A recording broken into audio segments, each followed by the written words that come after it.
अस्सलाम वालेकुम गाइस, कैसे हैं। उम्मीद करता हूं कि आप सब खैरियत से होंगे, अल्लाह ताला के हिफ्ज़ व अमान में होंगे। तो आप हैं वज़ीर अली फूड स्टाफ नादिर अली के साथ। तो गाइस आज हम बनाएंगे आलू प्याज के लच्छादार पकोड़े की रेसिपी। तो चलिए इंशाल्लाह स्टार्ट करते हैं। बिस्मिल्लाहिर्रहमानिर्रहीम। तो गाइस ये देखिए, मैंने 1 कप बेसन का ले लिया है, 2 मीडियम साइज़ के मैंने प्याज ले लिए हैं, 1 पोटैटो मैंने ले लिया बड़ा वाला, 8 हरी मिर्चें ले ली हैं और 4 टेबलस्पून मैंने धनिया के ले लिए हैं। प्याज ले लेंगे, इसको इस तरीके से बीच में से आधा काट लेंगे।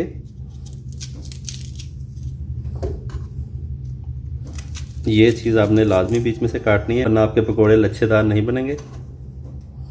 इस तरीके से बिल्कुल बारीक बारीक आपने काटना ही प्याज को, बिल्कुल मोटा नहीं होना चाहिए प्याज, वरना आपकी रेसिपी जो है ना वो ख़राब हो जाएगी।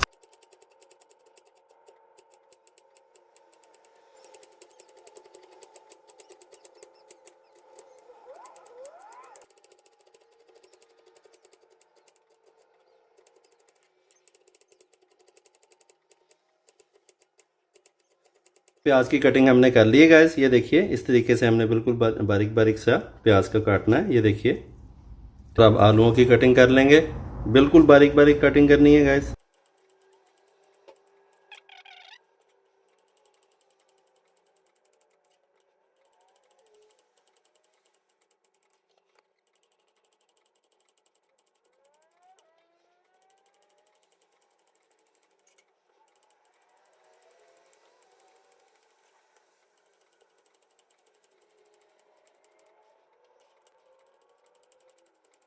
टमाटो भी हमने काट लिए हैं, ये देखिए इस तरीके से, ठीक है। ये भी हम अपने बाउल में डाल देंगे जिसमें हमने पकोड़े बनाने हैं, मिक्स करने हैं। और ये हरी मिर्चें हमने काट ली थी,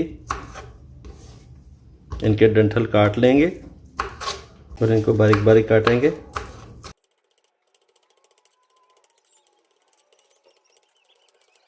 दोस्तों मैंने हरी मिर्चें भी काट ली हैं, ठीक है, ये भी इसी बाउल में डाल देंगे। और ये हरा धनिया मैंने आपको बताया था, 4 टेबलस्पून मैंने बारीक बारीक काट के पहले से रखा हुआ था, ये भी इसमें शामिल कर देंगे। हाफ टेबल स्पून नमक, 1 टेबलस्पून कुटी लाल मिर्च, 1 टीस्पून लाल मिर्च, 1 टीस्पून हल्दी, 1 टीस्पून अजवाइन। ये बहुत हाजमेदार होती है गैस, ये पकौड़ों में लाजमी डालनी चाहिए क्योंकि ये बहुत ज़्यादा जो है ना वज़नी होते हैं, थोड़ा मैदे के मरीज़ों के लिए भी बहुत ज़्यादा प्रॉब्लम बन जाती है, तो इसलिए जो है ना ये हाजमेदार होती है, ये लाजमी डालनी चाहिए। 1 टेबलस्पून सूखा धनिया डालेंगे, इतना का दरदरा सा हमने डालना है, इसमें पाउडर नहीं डालना है, ठीक है गैस, वरना हमारे पकौड़ों की रेसिपी ख़राब हो जाएगी, मज़ा नहीं आएगा हमें। इसी तरीके से 1 टेबलस्पून इसके अंदर हम ज़ीरा डालेंगे, ये भी दरदरा सा डालना है, पाउडर नहीं डालना हमने। जितने भी इंग्रेडिएंट्स थे गाइस हमने इसके अंदर डाल दिए हैं। अब इसके अंदर 1 कप जो है ना बेसन का मैंने रखा था, मैंने आपको पहले भी बताया, 1 कप बेसन का इसके अंदर डाल देंगे, थोड़ा सा बचा लेंगे, ठीक है, अगर हमें ज़रूरत पड़ी तो और बाद में इसके अंदर मिक्स कर लेंगे। बिस्मिल्लाहिर्रहमानिर्रहीम।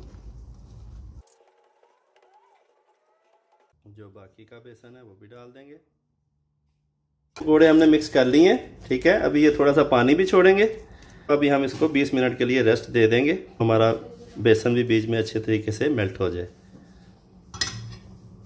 15 से 20 मिनट हो गए हैं और आलू और प्याज़ों ने अच्छे तरीके से पानी छोड़ दिया और कितने अच्छे तरीके से बेसन हमारा मेल्ट हो गया। तो चलिए अब इनको फ्राई करते हैं।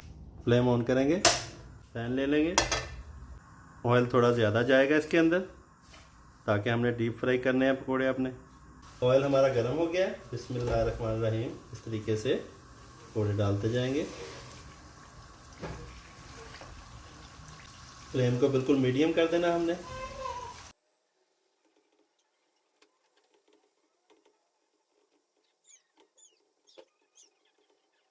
तो 5 मिनट हो गए हैं गाइस हमें तकरीबन। तो अब इनको एक एक करके उल्टाते जाएंगे, पकौड़े हमारे जलने भी नहीं चाहिए। इस तरीके से देखें, माशाल्लाह कितना शानदार सा कलर आ रहा है हमारे पकौड़ों का।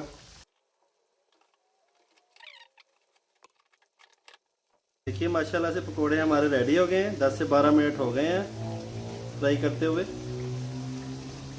साथ साथ देखते जाएंगे कि कोई पकौड़ा हमारा जल तो नहीं रहा। इस तरीके से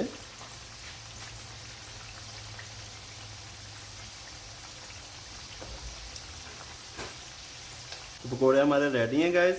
अभी हम इनको डिश आउट करेंगे। बिस्मिल्लाहिर्रहमानिर्रहीम। देखें गाइस, अल्लाह ताला हम गुनाहगार लोगों को कैसी कैसी नेमतों से नवाजता है।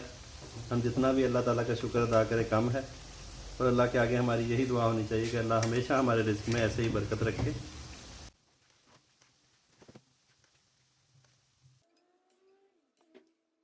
तो ये है हमारे आलू प्याज के लच्छादार पकोड़े की फाइनल लुक। जी तो गाइस, उम्मीद करता हूँ कि आज की पकोड़ों की रेसिपी भी आपको बहुत ज़्यादा पसंद आई होगी। तो मेरे चैनल को सब्सक्राइब करें, लाइक करें, प्यारे प्यारे कमेंट करें। तो मिलते हैं इंशाल्लाह नेक्स्ट व्लॉग में नेक्स्ट रेसिपी के साथ।